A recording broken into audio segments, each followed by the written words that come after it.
Magandang araw po. Ngayon po magluluto tayo ng special kare-kare.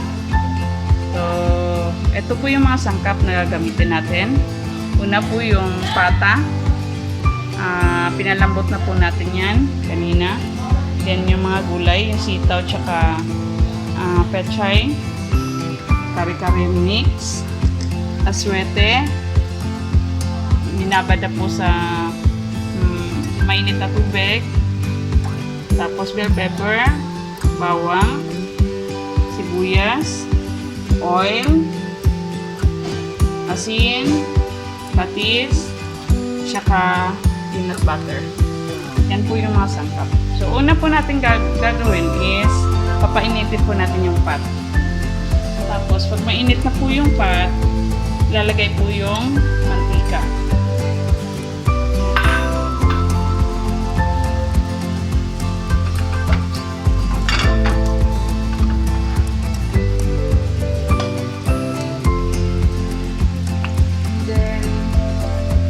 Ilalagay na po natin yung sibuyas. Igisa po natin.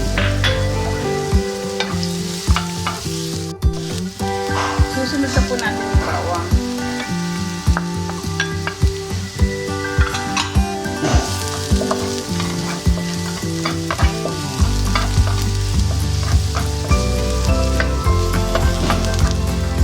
Then, ilalagay na po natin yung pata. Pinalambot na pata.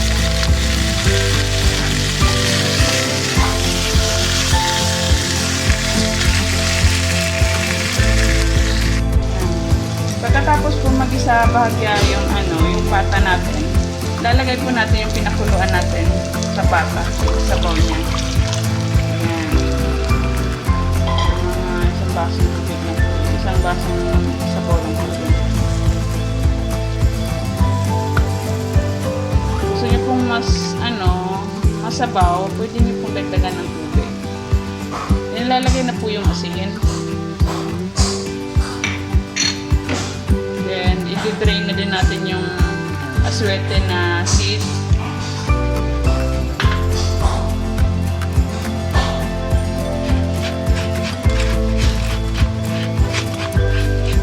Para pangkulay. Ayan po. Nailagay na po natin yung aswete natin. So, next po ilalagay yung mix, yung kare-kare mix.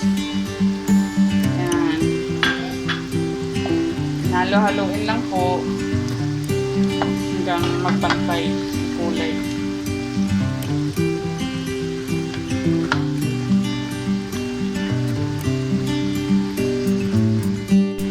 Then, ilalagay na din po natin yung peanut butter natin.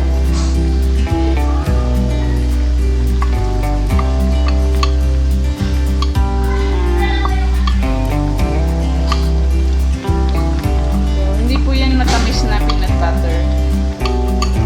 Yung pagkara-kara po talaga. Nabibili po sa palengke.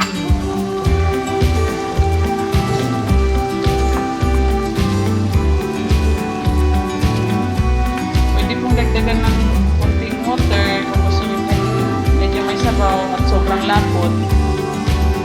Pwede po natin dagdagan.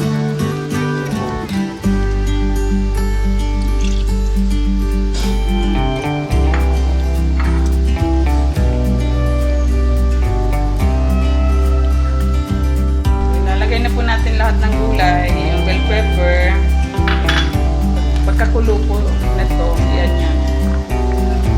Nilagay na yung lahat ng gulay.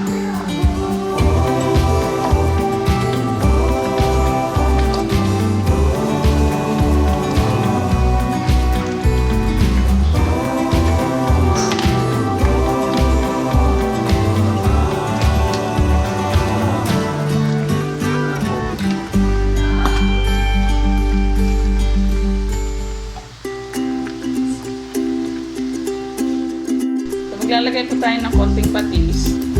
Pagpalasa po. So, pero konti lang po kasi may bagoong naman tayo mamaya.